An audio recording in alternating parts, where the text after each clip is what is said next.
Hello, and welcome to Millennials at the Movies. I'm your host, Scott Austin.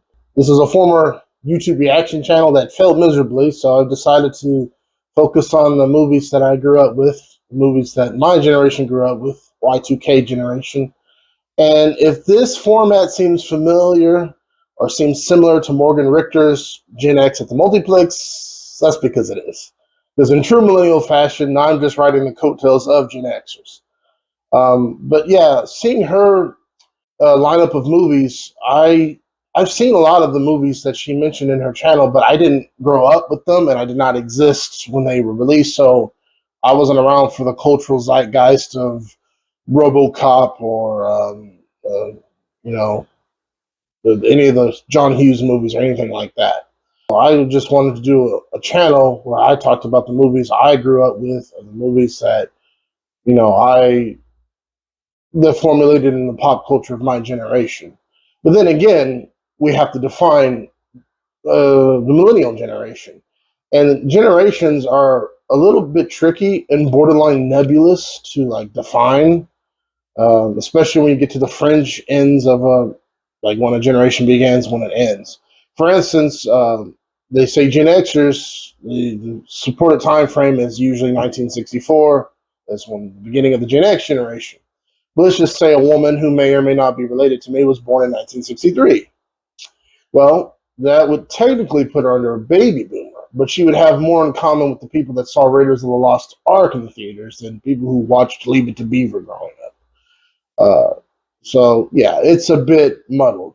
And in my opinion, a generation is defined by memories, shared memories of events or cultural landmarks. That's what defines a generation to me. It's not something in a this date is when it starts, this date is when it ends. So my litmus test, my personal litmus test for a millennial is if you do not exist or have no memories of the original 3 Star Wars films that came out in the late 70s, early 80s, but you do have a memory and were there for the hype of The Phantom Menace coming to the theaters, you're a millennial. You remember dial-up internet, payphones, VHS, that stuff. Stuff that's a lot of it's not with us anymore. And yeah, I just wanted to make this channel because I wanted to talk about movies. I like movies, obviously. And I want to talk about the movies that came out during my formative years. I'll mostly be sticking in the time frame of the year 2000 to 2010. I might do some late 90s movies and some early 2010s movies, but I feel like I'm dabbling in somebody else's territory. So I'll mostly be sticking with movies set in 2000 and 2010. Now, these films I will be reviewing aren't in any particular order.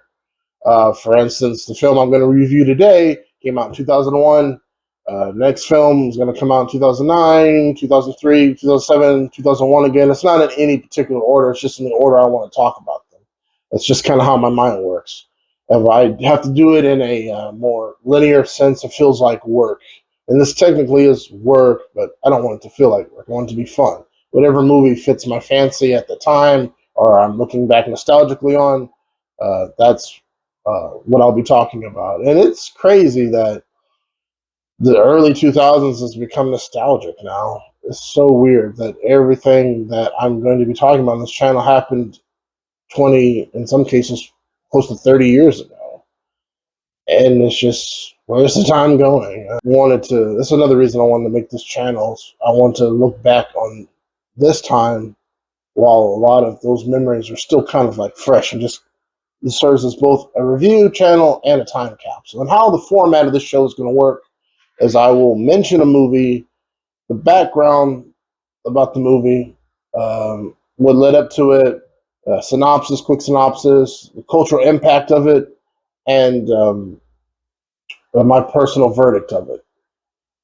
Not all the movies I'll be on here I'll even consider good movies. Some might be bad or good, but the important thing is they came out when I was growing up. And it'll be spoiler free. I'll try to be spoiler free because, I want to give other people a chance to watch these movies. If, you're curious about, early 2000s movies and you haven't got around to seeing them, maybe I can describe them in a way where you would want to see them. And therefore, if I have any newcomers to these movies, I won't have spoiled anything for them.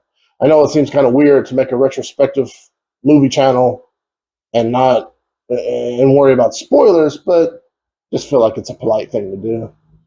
Again, I'd like to thank Morgan Richter. I think her channel was really cool, and I'll put a link to her channel in my description. It's one of the reasons I want to do this channel. I want to do something like it. It probably won't be as polished as hers. I'm still trying to make good quality YouTube content. It's going to take a while. But without further ado, let's get into this. Today's movie we're going to be talking about is AI. Artificial Intelligence. It was released in 2001. It's directed by Steven Spielberg. It's a science fiction drama film. The background of this movie is fairly well known, but for the uninitiated, this film had started off as the passion project of Stanley Kubrick, the late Stanley Kubrick. And it was based off of a book called Super Toys Last All Summer Long by Brian Aldiss. And what started off as just a short story eventually evolved into a grand, epic, futuristic retelling of the Pinocchio story. But as Stanley Kubrick got along the project, he was somewhat ambivalent towards it. I mean, one, he didn't think digital technology could capture his vision. He didn't even think a human could play the main character of David. And he also felt that the film didn't really match his sensibilities. Those not familiar with Stanley Kubrick know that he is an auteur. He probably prided himself on not being mainstream to a certain extent. His films, require a little bit more engagement from the audience. They're very, I guess you could say, cold. Sometimes some of them just borderline just heavy, like Clockwork Orange, like stuff that once you see it, you're not going to forget about it. This is the kind of films he worked in. Very drawn out, very calculated, very cerebral. I know a lot of people throw that term around a lot, but for him, and it's completely apropos, man loved cerebral movies. And the movie that AI was turning into, in his mind, he felt was a Steven Spielberg movie. He had met Steven Spielberg while he was filming The Shining, and Steven Spielberg was shooting Raiders of the Lost Ark. They met and they bonded, and they got to know one another.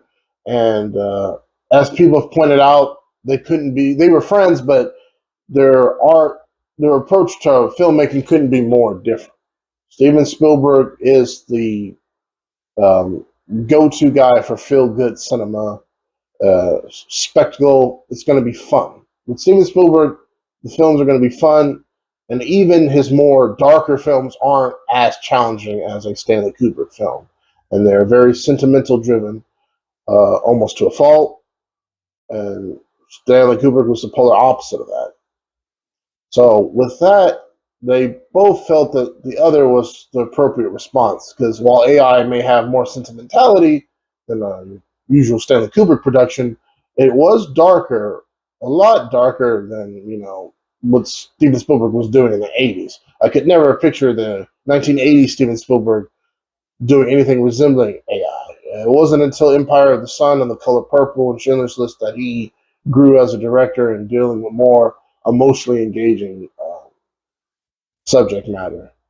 And Stanley Kubrick was on the verge of starting his production when he sadly passed away in 1999, and Steven Spielberg decided to make this film as both as a tribute to his friend and also as a promise to him.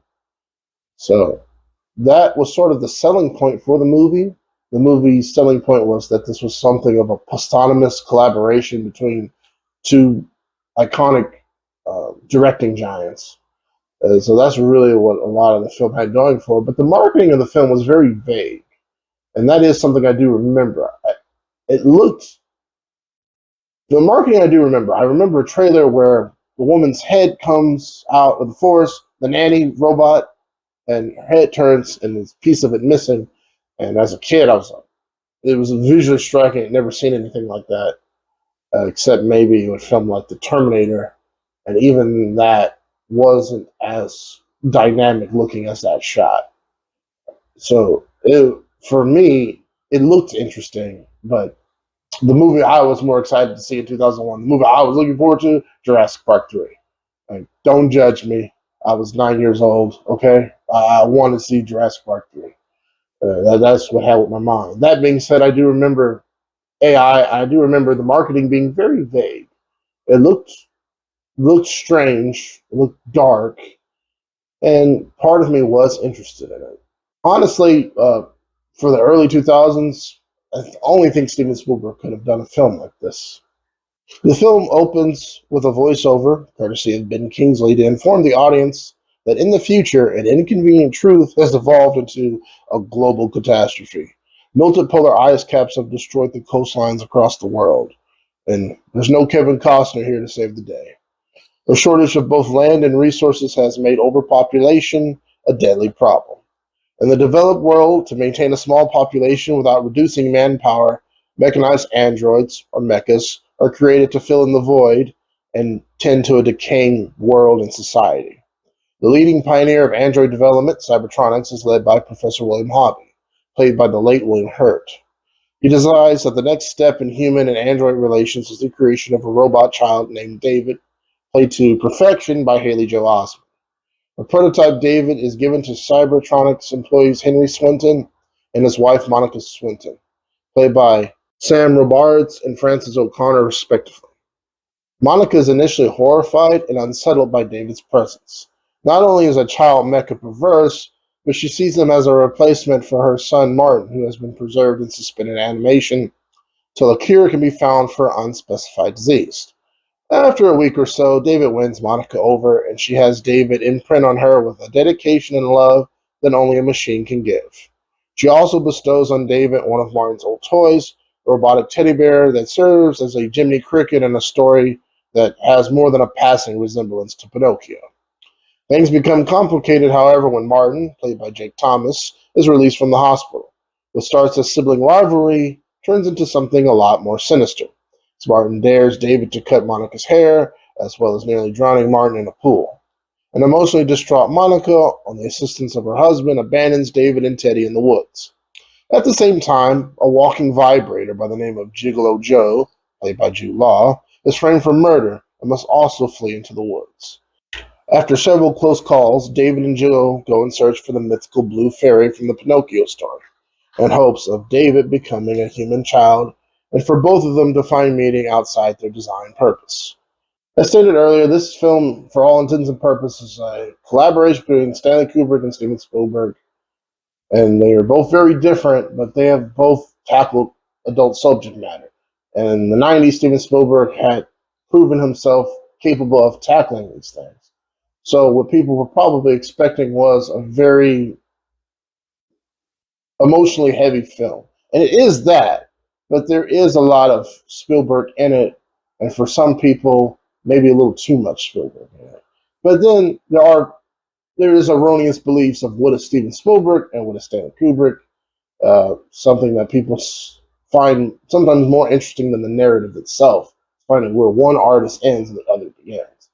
The ending, which I won't spoil, has all the sentimentality and trappings of a Spielberg film, but Steven Spielberg didn't write any of that. And it goes to show you how, there's more to an artist than just their reputation. It's about what they can deliver on the screen or in their work of art. Like I said before, I didn't see this movie in theaters. I was interested in Jurassic Park 3. I remember it coming out, and I don't remember a lot of buzz around it. Maybe I wasn't paying attention to it, but it had got a lukewarm box office reception. People just thought it was okay. It made a healthy profit. I mean, it's not Star Wars or Jurassic Park money, but it made its money back. And I sort of just kind of disappeared into the background noise for me. It wasn't until a summer later when I was visiting my dad. He had a VHS of Artificial Intelligence. We popped it in and I watched it for the first time. And yeah, it was, I didn't know what I was expecting from it, but I just was not prepared for just how dark it was. And it's a good thing.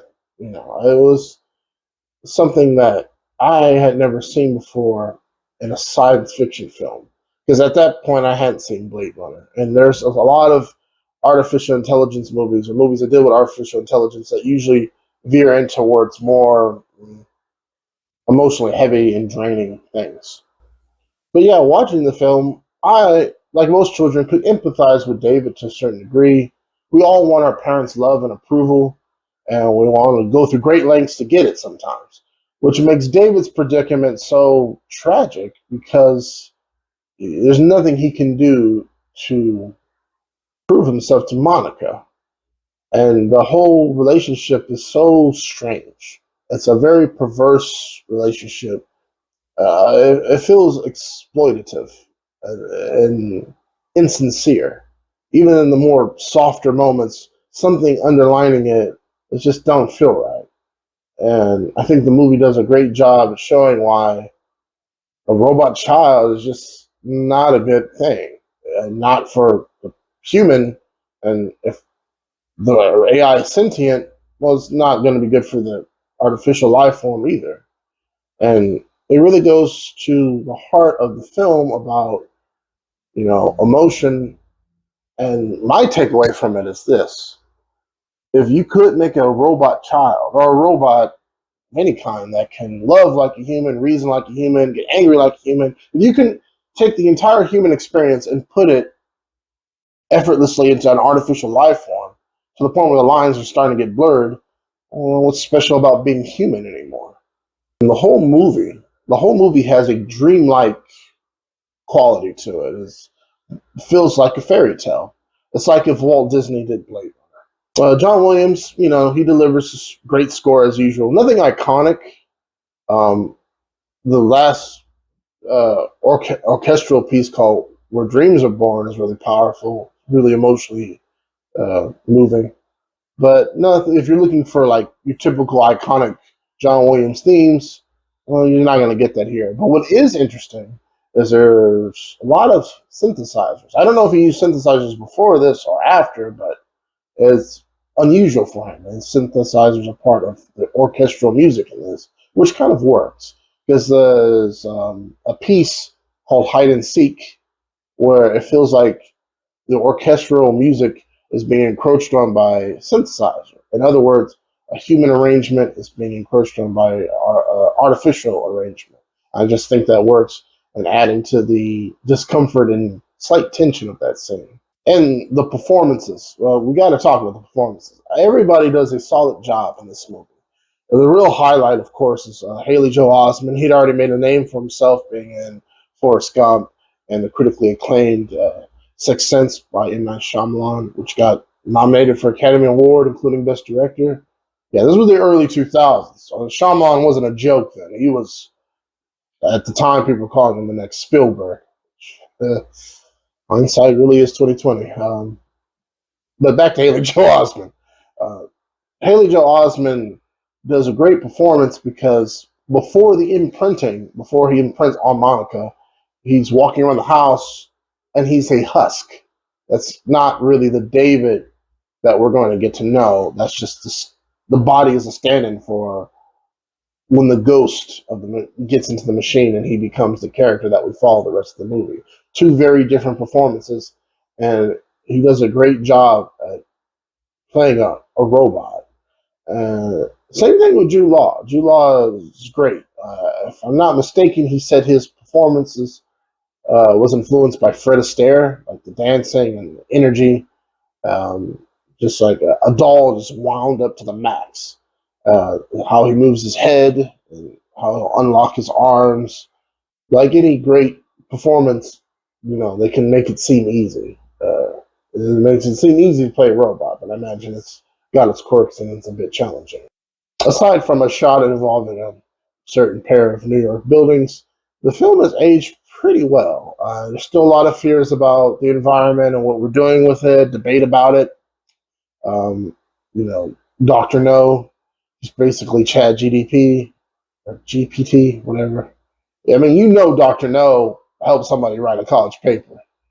And just the whole interactions between humans and artificial intelligence, something that we're afraid of right now, it makes the film a lot more prescient. Because like I said before, if artificial intelligence gets to the point where human emotions can be imitated, well, then that makes it a little bit harder to define what is human or what's special about humanity. I mean, for as long as we've existed, we've thought we were just so special. But if we make a life form that not only can replicate us but supplant us, that's a bit terrifying. Like Gigolo Joe says, the reason that humans in the world of AI hate mechas is they know that they're looking at their extinction, their replacement. And this definitely is prescient right now because artificial intelligence, it can paint now. It can write songs now. There's rumors that some people are using it to write Hollywood scripts, which might explain why Hollywood scripts aren't all they're cracked up to be and why these movies aren't that great anymore. Uh, but yeah, AI is just taking off. And aside from the nostalgia, another reason I wanted to talk about AI is that very reason is just at what point does a machine get so sophisticated that we have to recognize it as more than just a machine? Um, and if it's more than just a machine, what responsibility do we owe it and what does it owe us? The relationship between the two. And that is at the core of artificial intelligence. Well, what does Monica owe David? What does David owe Monica? And, is if you love something, does it make it more real? And just hating something makes something more real. This and the ending, which I won't give away, but the ending does a great job of just reversing the roles of Monica and David. I won't go into it, but it's a great ending, and a lot of people, will see Steven Spielberg sentimentality, but I see a lot of Stanley Kubrick in it. There's one scene where a robot is praying to a piece of plastic for thousands of years with nothing to show for it. In case you were wondering, yes, Stanley Kubrick was an atheist. Make of that what you will. I personally think it's a great film.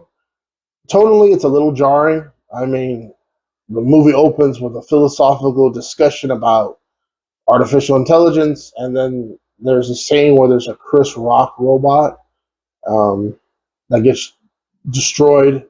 So I already know Will Smith likes this movie. But, aside from that, the tonal inconsistencies, I think the film delivers on exploring these themes. And I know a lot of people were saying that, it's still a little too schmaltzy or it has too much of Steven Spielberg in it. But devil's advocate, even if that was true, even if Steven Spielberg went all out and made it his own, it's just sappy or it's too sugary or too sentimental. So what? So what? I mean, Stanley Kubrick obviously felt that this was a Spielberg movie.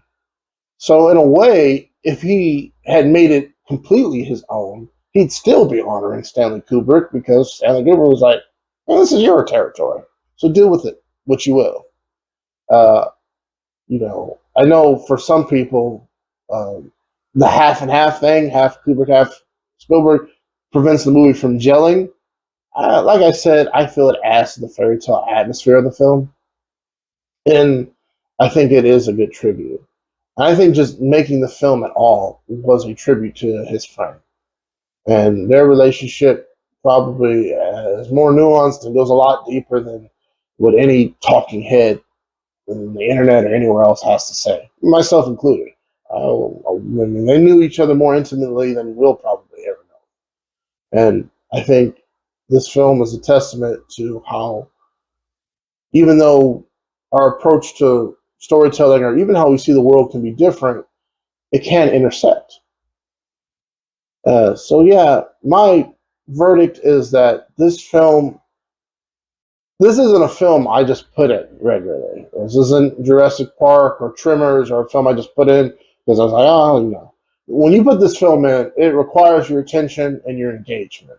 It's emotionally draining. It's incredibly bleak.